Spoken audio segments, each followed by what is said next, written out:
जिला कलेक्टर आदिलाबाद रॉजर्शी शाह ने कहा है कि मौलाना अबुल कलाम आज़ाद आज़ादी हिंद के अजीम रहनुमा, मुफक्किर और मुल्क के पहले वज़ीर तालीम थे, जिन्होंने जदीद तालीमी निज़ाम की बुनियाद रखी। आदिलाबाद की तारीख में पहली बार उर्दू सहाफ़ियों और दीगर फ़िक्रमंद अहबाब की कामयाब नुमाइंदगी पर कलेक्ट्रेट हॉल में कौमी यौम तालीम और यौम अक़लियती बहबूद का एहतमाम किया गया। तक़रीब में जिला कलेक्टर, अहदेदारान, मजहबी, सियासी व समाजी कायदीन, शुअरा, अदबा, सहाफ़ियों और तलबा ने शिरकत की। मौलाना आज़ाद के खाके पर गुलहाए अक़ीदत पेश करते हुए उनकी खिदमत को खिराज तहसीन पेश किया गया। कलेक्टर ने कहा कि ज़िले में FRS हाज़री सिस्टम मुतारिफ किया जा रहा है ताकि तालीम में नज़्म व ज़ब्त पैदा हो। उन्होंने मुस्तहिक़ तलबा को फलाही इदारों से ताउन फराहम करने का यह तयक़ुन दिया।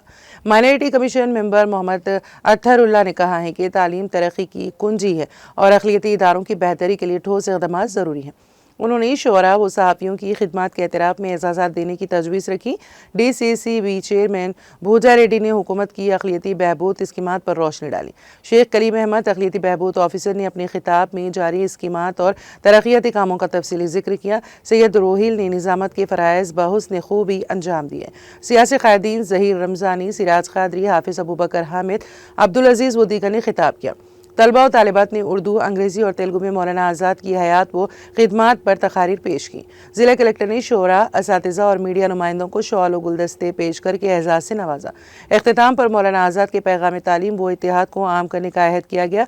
अगरचे बाज़ अदबी हल्कों ने चंद मुस्तहिक़ शोरा को नज़रअंदाज करने पर नाराज़गी ज़ाहिर की, ताहम अक़लियती बहबूद ऑफिसर ने आइंदा ज़्यादा मुनसिफ़ाना तर्ज़ अमल का वादा किया। मजमूई तौर पर यह प्रोग्राम अपनी नोवियत का मुनफरिद, कामयाब और काबिल तहसीन रहा।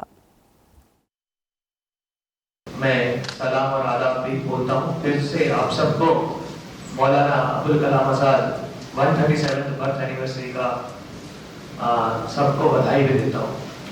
अभी तक सारे लोगों ने जो बात की थी कि मौलाना अबुल कलाम आज़ाद साहब वो किस तरह से भारत का जो इंडिपेंडेंस स्ट्रगल चल रहा था उस टाइम में भी इंडिपेंडेंस स्ट्रगल के साथ साथ एजुकेशन पर भी कैसे फोकस रहना है। एक जो इंडिपेंडेंट इंडिया को और इनफैक्ट उस टाइम ब्रिटिश रूल में भी भारत का एजुकेशन कैसे चले उसका एक गाइडेंस, एक लैंप लाइट जो है वो मौलाना अबुल कलाम आज़ाद साहब। और सब ये चीज हमें रोज भी ध्यान रखनी चाहिए, सिर्फ एक दिन ही नहीं, रोज भी ध्यान रखना चाहिए।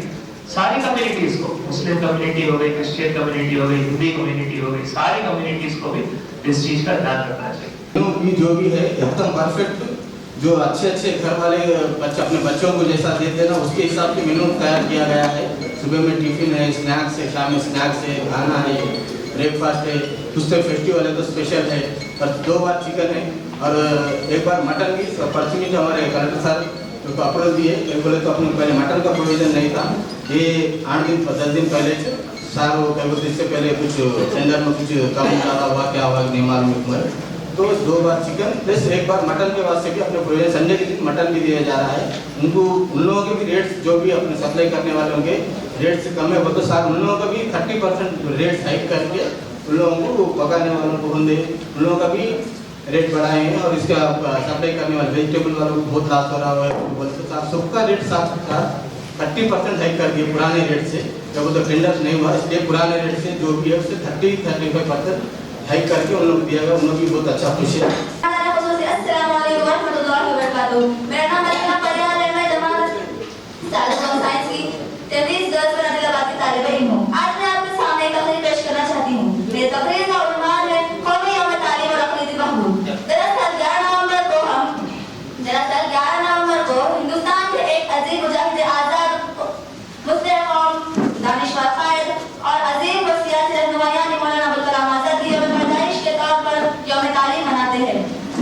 11 नवंबर 1888 को मौलाना अबुल कलाम आज़ाद मक्का मुअज़्ज़मा में पैदा हुए। उनके वालिद मक्का मुअज़्ज़मा में रहते थे। इनका बचपन का नाम गुलाम उम्मीद हैदर था। गुलाम इनके नाम के आगे इन्हें बर्दाश्त न हो सका, जिसकी वजह से इन्होंने गुलाम हटाकर आज़ाद रखा लिया। इनकी इब्तिदाई तालीम घर पर ही हुई। बिना किसी मकतब में दाखिल हुए 10-12 वर्ष की उम्र में फजल हदीस रियासी और इस्लाम में इसकदर महारत हासिल की के बाकायदा किसी मलकियत और तालिब इल्म में इनका मुकाबला नहीं कर सकता था। मौलाना अबुल कलाम आज़ाद ने कहा कि मेरे हाथ में कलम है, मेरे ज़हन में उजाला, मेरे हाथ में कलम है, मेरे ज़हन में उजाला, मुझे क्या दबा सकेगा ज़ुल्मतों का पाला। मुझे फिक्र है हमारे आलिम, तुझे अपनी ज़ात का महतूल हो रहा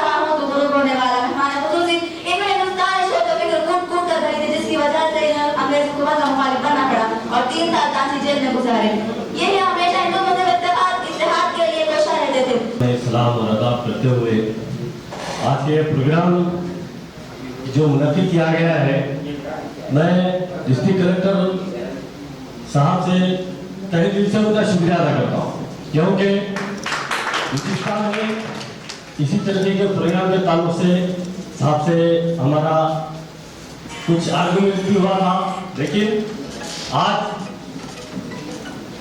हमारे अब्दुल कलाम आज़ाद जो आज़ादी के हीरो है, आज़ादी में जो इनका रोल था और जो नेहरू साहब गांधी जी के साथ मिलकर ये लोग जो काम करे हैं वो कभी भूलने वाली चीज़ नहीं है।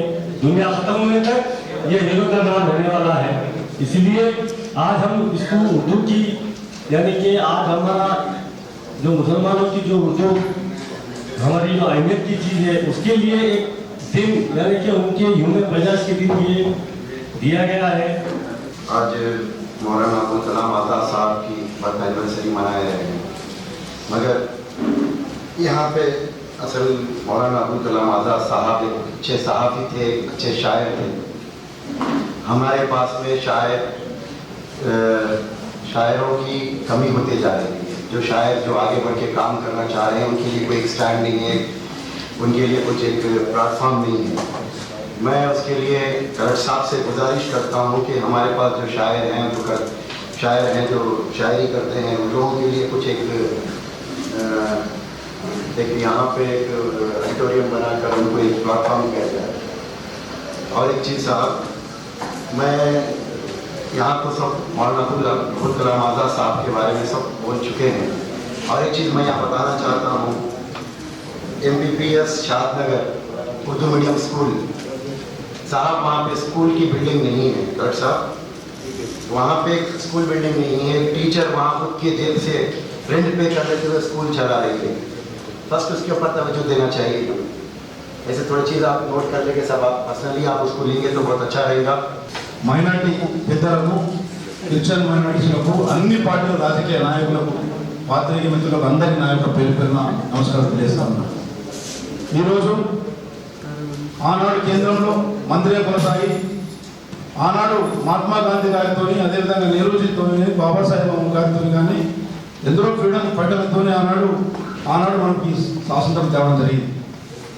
ఈ భారతదేశం అనేది సెక్యులర్ దేశం. ఈరోజు మనం ఎందుకు ఈ జ్ఞాపకం చేసుకుంటున్నాం? వారి 137 జయంతి ఎందుకు చేసుకుంటున్నాం? ఇదన్నీ మైనార్టీ డే ఎందుకు చేసుకుంటున్నాం? ఇది మనం ఒక పారి మనం అందరం మైనార్టీ పెద్దలందరూ ఆలోచించే అవసరం ఉందని చెప్పి మనం ఇస్తాం.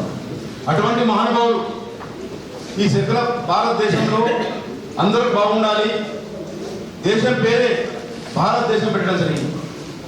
ఆనాడు స్వాతంత్రం కోసం ఎందరో మైనార్టీలు కూడా త్యాగం చేయడం జరిగింది. రాజుల కాలం నుంచి మన స్వాతంత్రం కాలం దాకా ఇది మనం దృష్టిలో పెట్టుకోవాలి. ఈ రోజున ఒకటే మనం వేస్తా ఉన్నాం మైనార్టీ పెద్దలకు, ఎందుకంటే ఇక్కడ ఇమాం సాబ్ ఉన్నారు, మౌలాస్ ఉన్నారు, పెద్దలు ఉన్నారు, అందరూ ఉన్నారు. మీ అందరితో ఒకటే మనం వేస్తా ఉన్నాను.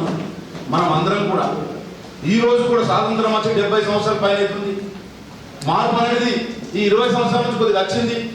ఇంకా కూడా కొంచెం మార్పు మైనార్టీలో రావాలని చెప్పి ఇవన్నీ కార్యక్రమాలు తీసుకోవడం జరుగుతూ ఉందని చెప్పి మనం వేస్తా ఉన్నాం. మెయిన్ ముఖ్యమైన పాత్ర